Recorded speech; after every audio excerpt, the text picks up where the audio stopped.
Punjab food authority की बड़ी कार्रवाई, नाकिस जूस के 5 लाख डब्बे बरामद कर लिए हैं। 8 टन गला सड़ा बेटा, और शहर में तो बंदा खालिस चीजों को जैसे तरस ही जाता है। अम्मी जान, कुछ चीजों के खालिस होने की रिवायत आज भी मौजूद है। क्या जमाना था जब अपने खेतों से आती थी हमारी गंदुम। देखो ना, शहर में खालिस आटा मिलना मुमकिन है।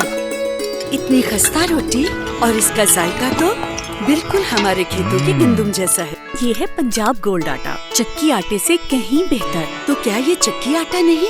रिवायती चक्की में इतनी सफाई कहाँ मुमकिन होती है। नेशनल फ्लोर एंड जनरल मिल पंजाब आटा के लिए चुनती है सोने जैसी सुनहरी गंदुम और यकीनी बनाती है 100% ग़िज़ाइयत। पंजाब गोल्ड आटा आपको दे एक्टिव लाइफ, ताकि आप मुस्कुराते रहें, गुनगुनाते रहें। बहू, अब गांव जाते हुए मैं भी पंजाब गोल्ड आटा लेकर जाऊंगी। अम्मी जान, अब आपको गांव जाने कौन देगा। पंजाब गोल्ड आटा, चक्की आटे से कहीं बेहतर।